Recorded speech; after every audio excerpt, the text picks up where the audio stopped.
নমস্কাৰ সকলকে স্বাগতম জনাইছো ম্যাথ সিৰিজৰ সেকেন্ড ভিডিঅলৈ আৰু এই ভিডিঅত আমি ডিসকাস কৰিম maths problems only related to number system বা সংখ্যাৰ প্ৰণালীৰ লগত জড়িত যিবিলাক ম্যাথছৰ কুৱেশ্চন গভৰ্ণমেন্ট এক্সামত আহে সেইবোৰ আমি ইয়াত কেটামান ইম্পৰ্টেন্ট চাই ডিসকাস কৰিম ঠিক আছে ফাৰ্স্ট প্ৰবলেমটো হৈছে 0.3333 ইয়াত চাব ডট ডট ডট আছে ঠিক আছে 0.3333 ডট ডট ডট এটা এই চাৰিটা অপচনৰ ভিতৰত কোনটো সংখ্যা হেতু আমাক খুদিছে ঠিক আছে এটা আপোনালোকে চাব 0.3333 কে আছে আৰু ডট ডট আছে তাৰ মানে কি ইয়াৰ পিছলে যিখিনি আছে সেইখিনিও 333 কে গৈ আছে ঠিক আছে ইয়াৰ পিছত যিখিনি আছে 333 কে গৈ আছে আৰু কোলেকে গৈ আছে অসীমলৈকে ইনফিনিটি লৈকে 333 হৈ গৈ আছে ঠিক আছে এটা এই বস্তুটো আমি এনেকে লিখিব পাৰো 0.3333 টো এটোক আমি লিখিব পাৰো 0.3 ওপৰ লিখিম বাৰ বুলি 0.3 বাৰ বুলি লিখিব পাৰো ঠিক আছে তাৰ মানে কি হৈছে দশমিকৰ পিছত 3 টো বাৰে বাৰে ৰিপিট হৈ আছে কাৰণ 3 বাৰ 3 3 3 3 হৈ থাকিব ঠিক আছে ঠিক একেদৰে যদি আমি এটো চাও ধৰক 565 565 565 টো ৰিপিট হৈ গৈ আছে এটা আমি এনেকে লিখিব পাৰো না 0.565 বাৰ এনেকে লিখিব পাৰো 0.141414 ডট ডট তাৰ মানে আমি কি লিখিব পাৰো 0.14 বাৰ ঠিক আছে এটা কনসেপ্টটো হল কি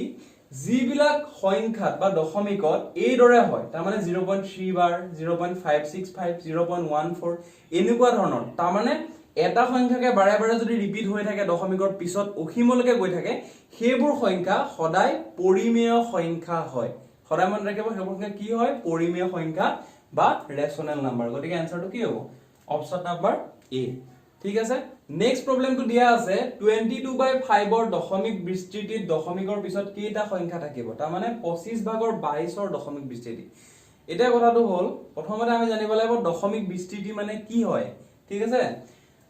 আপোনালোকে ধৰি লওক 2/3 তাৰ মানে কি কৰিব লাগে এটো কি বুজাইছে 2 হৰণ 3 তাৰ মানে 2 3 দি হৰণ কৰিব লাগে ঠিক আছে 2 3 দি যদি হৰণ কৰো আমি কিমান পাম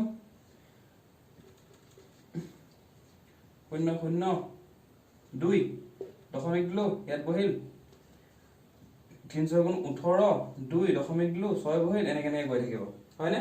তাৰ মানে 2/3 টো আমি কি পাইছো 0.67 এনেকে আমি লিখিব পাৰো ঠিক আছে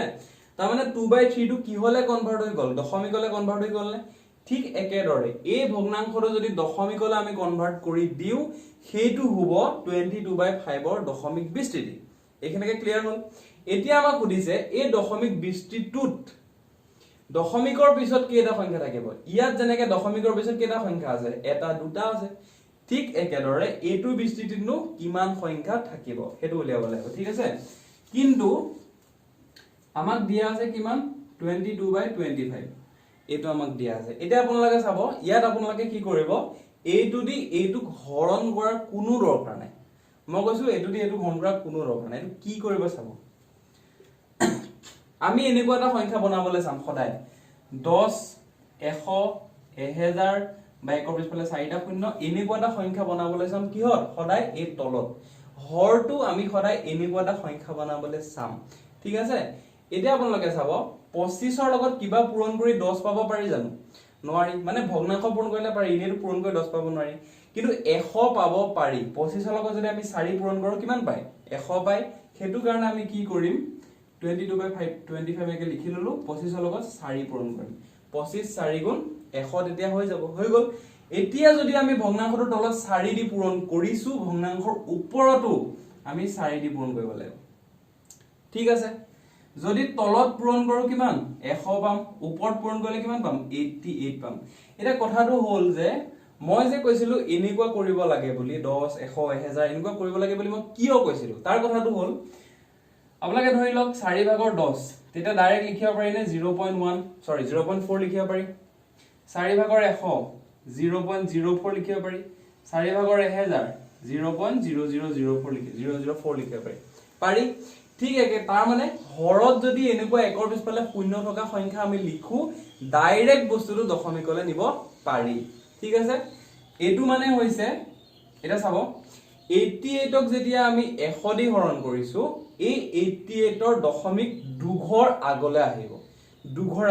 এতিয়া চাব 88 মানে হৈছে 88.0000 এনেকুৱা ইয়াৰ পিছফালেও 0 আছে আৰু ইয়াৰ আগতটো 0 আছে এনেকুৱা 0 আছে ঠিক আছে এনেকুৱা 0 আছে যেতিয়া আমি একৰ পিছফালে দুটা শূন্য দি হৰণ কৰিছো তাৰ মানে 100 দি হৰণ কৰিছো তেতিয়া দশমিকটো এঘৰ আছিল নহয় এঘৰ দুঘৰ আগলৈ আহিব তাৰ মানে 0.88 এনেকুৱা হৈ যাব ঠিক আছে যদি 100 দি আমি পূৰণ কৰিলো হেতেন এই দশমিকটো পিছলৈ গৈ ইমান হল এনেকুৱা হলতেন ইয়ালৈ গ'লে তাৰ মানে এটো 8800 হৈ গ'লতেন যদি পূৰণ কৰিলো যদি হৰণ কৰিছো কিমান হ'ব এইটো হ'ব তাৰ মানে 0.88 আমি পাম এতিয়া আমাক কোৱেশ্যনটো কি সুধিছে দশমিক বিস্তৃতিত দশমিকৰ পিছত কেইটা সংখ্যা থাকিব দশমিক বিস্তৃতি হ'ল a2 দশমিকৰ পিছত কেইটা সংখ্যা আছে এটা দুটা আছে গতিকে অপচন বি হবনে অপচন বি টো হ'ব কারেক্ট আনসার ঠিক আছে নেক্সট প্রবলেমটো হৈছে দুটা ক্রমিক স্বাভাৱিক সংখ্যাৰ গসাউ কি এটা গসাউ মানে হৈছে গৰিষ্ঠ সাধাৰণ উৎপাদক গৰিষ্ঠ মানে হৈছে সবত ডাঙৰ সাধাৰণ মানে হৈছে যেটো সবতে থাকে কমন তা মানে আৰু উৎপাদক মানে হৈছে ফ্যাক্টৰ তাৰ মানে যেটো দি হৰণ যায় ঠিক আছে এটা আপোনালোকে চাব ধৰি লওক 8 আৰু 12 ঠিক আছে ইয়াৰ উৎপাদক বিলাক কি 1 2 4 8 ইয়াৰ উৎপাদক বিলাক কি 1 2 3 4 6 আৰু 12 হয়নে 12 আৰু 8 টো যদি আমি লওঁ ইয়াৰ যিকেটা উৎপাদক মানে হৈছে যিকেটা সংখ্যা দি এই সংখ্যাটো হৰণ যায় হেকেটা হৈছে উৎপাদক এই উৎপাদক কেটা যদি চাও 1 টো দুইটাতে আছে এতিয়া আমি আহি গলো এটা উৎপাদক আমি এই উ টো কমপ্লিট কৰিলো ইয়াত ঠিক আছে এতিয়া আমি আহিলো সাধাৰণলৈ 1 টো দুইটাতে আছে 2 টো দুইটাতে আছে 4 টো দুইটাতে আছে হয়নে এই তিনিটা দুইটাতে আছে তাৰ মানে এই তিনিটা হৈছে সাধাৰণ উৎপাদক কমন ফ্যাক্টৰ যেটো এতিয়া এজনী ছোৱালী আৰু এটা ল'ৰা ধৰি লওক দুইটাৰে স্কিন কালাৰটো একেই তাৰ মানে হিহতৰ মাজত কমনটো কি হেতু হৈছে স্কিন কালাৰ তাৰ মানে দুইটাৰে একেই ঠিক আছে ঠিক একেদৰে এই 1 2 আৰু 4 ইয়াতো আছে তাৰ মানে একেটা হৈছে কমন বস্তু আৰু একেটা কি ফ্যাক্টৰ হয় হেতু কাৰণে কমন ফ্যাক্টৰ বা সাধাৰণ উৎপাদক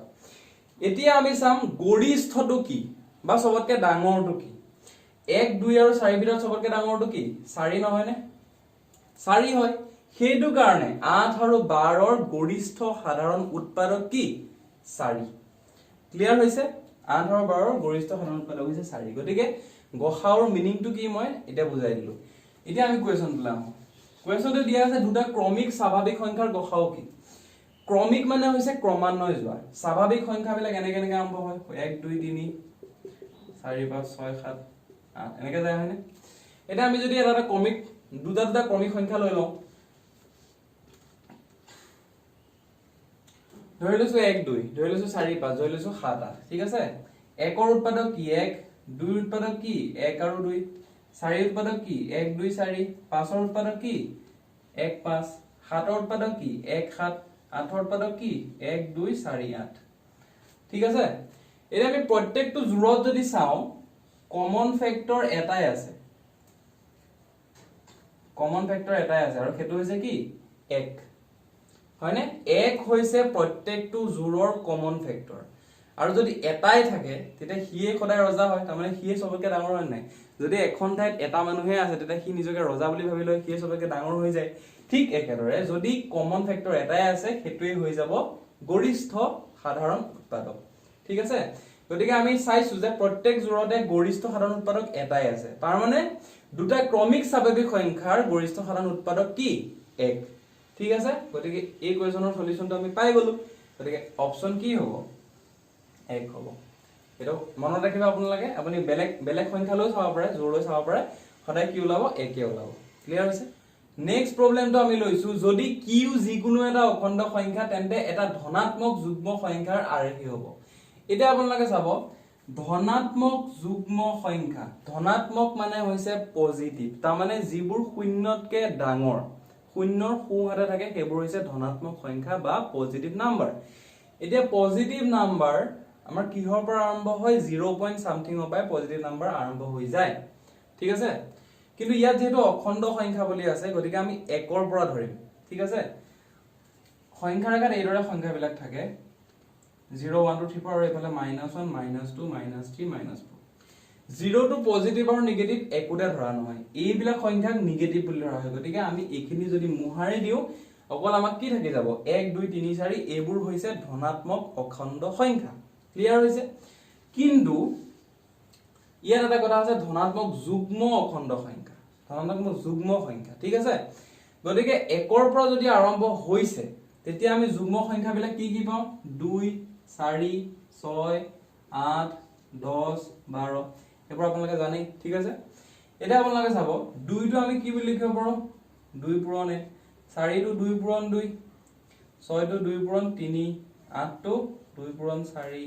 10 টো 2 পূৰণ 5 12 টো 2 পূৰণ 6 তেনেকে 14 টো 2 পূৰণ 7 তেনেকে গৈ থাকিব ঠিক আছে তাৰ মানে প্ৰত্যেকটো সংখ্যাৰ লগতে কি পূৰণ হৈছে 2 পূৰণ হৈছে নে 2 এগুণ 2 দুগুণ 2 তিনি গুণ গৈ আছে তেনেকে তেতিয়া যদি কিউ এটা ধনাত্মক অখণ্ড সংখ্যা হয় যদি কিউ এটা অখণ্ড সংখ্যা হয় মানি লৈছো ঠিক আছে এটা 1 2 3 4 এইবোৰ হৈছে অখণ্ড সংখ্যা গতিকে এইবোৰ কি ফৰ্মত আছে 2 পূৰণ কিবা এটা 2 পূৰণ কিবা এটা 2 পূৰণ কিবা এটা সেই কিবা এটাটো হৈছে কিউ সেই কিবা এটাটো হৈছে কিউ গতিকে এটো কি ফৰ্মত আছে 2q ফৰ্মত আছে ঠিক আছে অপচন বি টো হ'ব কাৰেক্ট আনসাৰ নেক্সট প্ৰবলেমটো দিছে যদি x আৰু y দুটা মৌলিক সংখ্যা তেতিয়া x to the power 5 y to the power 3 আৰু x to the power 3 y to the power 4 ৰ গসাউ হ'ব এটা গসাউ মানে কি মই প্ৰিভিয়াস ভিডিওত বুজাইছিলো হয়নে সৰি প্ৰিভিয়াস প্ৰবলেমত বুজাইছিলো এটা আপোনালোকে চাব মই এটা এক্সাম্পল দি প্ৰথমতে কৈ দিম ধৰি লৈছো আমি দুটা সংখ্যা লৈছো এটা হৈছে 6 এটা হৈছে 14 ঠিক আছে বা 8 আৰু 12 লৈছো 8 আৰু 12 আমি অথনি পাইছিলো 8 আৰু 12 ৰ যেটো গসাউ হেতু হৈছে কিমান বুলি 4 বুলি পাইছিলো ঠিক আছে এতিয়া হেতু হয় নহয় আমি এটো উলিয়াম 8ক আমি কি বুলি লিখিব পাৰো 8ক আমি কি বুলি লিখিব পাৰো বুলি ক'লে ইয়াক কি কৰিব লাগিব মৌলিক সংখ্যাৰ পূৰণফল হিচাপে আমি ইয়াক দেখাব লাগিব ঠিক আছে মৌলিক সংখ্যাৰ পূৰণফল হিচাপে এতিয়া চাব যদি 8ক আমি 2 দি হৰণ কৰি দিও 2 4 গুণ 8 2 2 গুণ 4 2 গুণ 2 তাৰ মানে এটা আমি লিখিব পাৰো 1 পূৰণ 2 পূৰণ 2 পূৰণ 2 ঠিক আছে আৰু এটো আমাৰ লিখাৰ দৰকাৰটো এই কাৰণে আছে কাৰণ 1 টো সাধাৰণতে সকলোৰে গসাউ হয় হেতু কাৰণে আমি লিখিছো 1 পূৰণ 2 পূৰণ 2 পূৰণ 2 এনেকে লিখিছো আমি 1 পূৰণ 4 বুলি কিয় লিখা নাই সৰি 1 পূৰণ 2 পূৰণ 4 বুলি কিয় লিখা নাই লিখিব পাৰিলো কিন্তু লিখা নাই কাৰণ 4 টো মৌলিক সংখ্যা নহয় হেতু কাৰণে লিখা নাই কিন্তু এইখিনতে আপোনালোকে এটো ভাবিব যে 1 টো মৌলিক সংখ্যা নহয় কিয় লিখিছো এই কাৰণে লিখিছো কাৰণ 1 টো সাধাৰণতে সকলোৰে গসাউ হয় হেতু কাৰণে আমি লিখিছো গতিকে 2 টো আমি 4 টো আমি 2 দুগুণ বুলি লিখিম ঠিক আছে ঠিক একেদৰে 12 টো আমি এৰে লিখিব পাৰো নে 1 পূৰণ 2 পূৰণ 2 পূৰণ 3 বুলি লিখিব পাৰো ঠিক আছে এখিনলৈকে হল এৰে আমি লিখিব পাৰো 2 2 3 এবোৰ হৈছে মৌলিক সংখ্যা একৰ বাদে বাকি যিবোৰ লম সব মৌলিক সংখ্যা লব লাগিব ঠিক আছে এতিয়া আমি চাম 1 টো দুইটাতে আছে 2 টো দুইটাতে আছে হয়নে এটো 2 দুইটাতে আছে কিন্তু এই 2 টো ইয়াত আছে এটো ইয়াত নাই এই 2 টো ইয়াত আছে ইয়াত নাই এই 3 টো ইয়াত আছে ইয়াত নাই ঠিক আছে তাৰ মানে আপোনালোকে চাওক 8 যেতিয়া কৰিছিলো তেতিয়া আমি 2 3টা পাইছিলো 12 যেতিয়া কৰিছো আমি 2 কেটা পাইছো দুটা পাইছো গতিকে আমি দুটাটো হেলম তিনটাটো নলম হেতু কাৰণে আমি তলত লিখিম 2 পূৰণ 2 দুটাটো লম যেটো কম আছে হেতু লম কিহৰ ক্ষেত্ৰত গসাউৰ ক্ষেত্ৰত দেই গসাউৰ ক্ষেত্ৰত আমি 2 দুটা আছে কাৰণে দুটাটো লম 3 ইয়াত আছে এটা ইয়াত আছে শূন্যটা কোনটো লম শূন্যটা লম তাৰ মানে এটাও নলম 2 ইয়াত আছে 2 টো আমি কলোৱে হয়নে গতিকে এটা 2 পূৰণ 2 কৰিলে কিমান পাম 4 পাম এই 4 টোৱে হ'ব 8 আৰু 12 ৰ গসাউ ক্লিয়াৰ হৈছে গতিকে এই দৰে গসাউ নিৰ্ণয় কৰা হয় মই আকৰবা কৈ দিছো প্ৰথমতে যেতিয়া আমি 8 ৰ ক্ষেত্ৰত কৰিলো 2 3টা পালো পূৰণ হিচাপে 12 ক্ষেত্ৰত কৰোতে 2 দুটা পালো কিন্তু আমি সেই দুটাটোহে ল'ব লাগিব তাৰ মানে কমৰটো ল'ব লাগিব কমৰটো ললো 3 ইয়াত এটা আছে ইয়াত শূন্যটা আছে এটাটো নলও শূন্যটাটো লম তাৰ মানে একো নাই তাৰ মানে হেতু লম ঠিক আছে একো নাই লোৱা তাৰ মানে গতিকে এই দুটা পালো 2 পূৰণ 2 কৰিলে 4 পালো গতিকে 4 হ'ব ইহতৰ গসাউ ক্লিয়াৰ হৈছে এতিয়া আপোনালোকে চাব আমাক কি কি সংখ্যা দিয়া আছে x to the power 5 y to the power 3 x to the power 3 y to the power 4 x to the power 5 মানে কি x 5 বাৰ পূৰণ হৈছে x 5 বাৰ পূৰণ হৈছে x পূৰণ x পূৰণ x পূৰণ x পূৰণ x y 3 বাৰ পূৰণ হৈছে y পূৰণ y পূৰণ y y cube y to the power 3 মানে হৈছে y 3 বাৰ পূৰণ হৈছে x কিউব মানে x to 3 বাৰ পূৰণ হৈছে আৰু y to 4 বাৰ পূৰণ হৈছে হল না এতিয়া প্ৰথমটো যদি চাও x to 5 বাৰ পূৰণ হৈছে দ্বিতীয়টো যদি চাও x to 3 বাৰ পূৰণ হৈছে আমি কোনটো লম x to 3 বাৰ পূৰণ হোৱাটো লম x to 3 বাৰ পূৰণ হৈছে y to ওপৰত 3 বাৰ পূৰণ হৈছে তলত 4 বাৰ পূৰণ হৈছে কোনটো লম 3 বাৰ পূৰণ হোৱাটো লম কাৰণ আমি কমটো লব লাগিব ঠিক আছে x to 3 বাৰ পূৰণ হৈছে x কিউব y to 3 বাৰ পূৰণ হৈছে y কিউব গতিকে কৰিবেলা আমি কি পালো x কিউব y কিউব গতিকে এই দুটা সংখ্যাৰ গসাও কি x cube y cube D is the correct answer এতিয়া আগৰ কোৱেশ্চনটো আছিল এটো গসাও এতিয়া আছে লসাগু মানে হৈছে লঘিষ্ঠ সাধাৰণ গুণিতক ঠিক আছে গুণিতক মানে হল ধৰিলক 3 গুণিতক 3 যেটা পূৰণ হল 3 গুণ 3 6 9 12 এইবিলাক হৈছে 3 গুণিতক ঠিক আছে আৰু সাধাৰণ মানে মই আপুনি কৈছো যেটো দুইটা থাকে আৰু লঘিষ্ঠ মানে সবতকে সৰু এতিয়া মেইন কথা হল ইয়াত আমি লসাগু কেনেকে উলিয়াম গসাৰ সৈতে একেই কিন্তু অকমান হলো বেলেগ এটা আছে আপোনালোকে চাব ইয়াত কি হৈছে x to 5 বাৰ পূৰণ হৈছে ইয়াত কি হৈছে x to 3 বাৰ পূৰণ হৈছে হয়নে আমি কি কৰিছিলো গসাৰ ক্ষেত্ৰত কমটো লৈছিলো লসাগুৰ ক্ষেত্ৰত সদায় বেছিটো লম ঠিক আছে ইয়াত x to 5 বাৰ পূৰণ হৈছে গতিকে আমি ইয়াত লিখি দিম x to the power 5 তাৰ মানে x পূৰণ 5 বাৰ লিখিছো ঠিক আছে আৰু ইয়াত y to 3 বাৰ পূৰণ হৈছে ইয়াত y to 4 বাৰ পূৰণ হৈছে গতিকে আমি কোনটো লম 4 টো লম y to the power 4 ঠিক আছে গতিকে এইটোৱে হ'ব কি লসাগু তাৰ মানে অপচন সি টো কাৰেক্ট হ'ব সদায় মন ৰাখিব এনেকুৱা মৌলিক উৎপাদক হিচাপে মানে কৰি পেলাই মানে মৌলিক সংখ্যাৰ পূৰণফল হিচাপে লিখি পেলাই যদি আমি দুটা সংখ্যাৰ এটা সংখ্যা কম্পেয়াৰ কৰি যেটো কম আছে হেতু ধৰো হেতু হ'ব গসাও ধৰিলক ইয়াত x টো 5টা আছে ইয়াত 3টা আছে আমি যদি 3টাটো ধৰো হেতু হ'ব গসাও যদি লসাগুৰ ক্ষেত্ৰত চাও তেতিয়া x টো 5টাটো লব লাগিব y টো 4টাটো লব লাগিব গসাউৰ ক্ষেত্ৰত চালে x টো 3টাটো লব লাগিব y টো 4টাটো লব লাগিব যেটো কম আছে হেতু কৰিব লাগিব ক্লিয়াৰ হৈছে গতিকে লসাগু আৰু গসাউৰ এটো খুব ইম্পৰ্টেন্ট কোৱেশ্চন হয় ভালকে আপোনালোকে চাব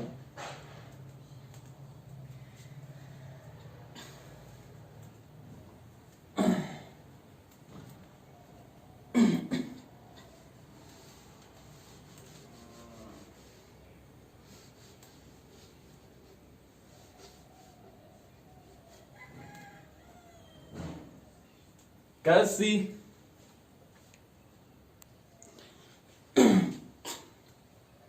next question আটাইতকৈ সৰু মৌলিক আৰু আটাইতকৈ সৰু যৌগিক সংখ্যা দুটাৰ গসাও কি এতিয়া আমি গসাও কেনেকৈ হলে হেতু আমি শিকিলোই এতিয়া আমি গতিকে এটো কৰিবলৈ আমি এটা জানিব লাগিব যে আটাইতকৈ সৰু মৌলিক সংখ্যাটো কি আৰু আটাইতকৈ সৰু যৌগিক সংখ্যাটো ঠিক আছে মৌলিক সংখ্যা এনেকৈ আৰম্ভ হয় 2 3 5 7 এনেকৈ আৰম্ভ হয় গতিকে আটাইতকৈ সৰুটো কি 2 আটাইতকৈ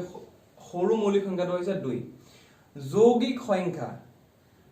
সদায় মন ৰাখিব এটা আমাক ডেফিনেশন এটা কোৱা হয় যে যিবোৰ সংখ্যা মৌলিক নহয় সেইবোৰে যৌগিক হয় ঠিক আছে কিন্তু একটো মৌলিক সংখ্যা নহয় কিন্তু তাৰ অৰ্থ এটো নহয় যে একটো যৌগিক সংখ্যা একটো যৌগিক সংখ্যাও নহয় ঠিক আছে একটো মৌলিকো নহয় যৌগিকো নহয় গতিকে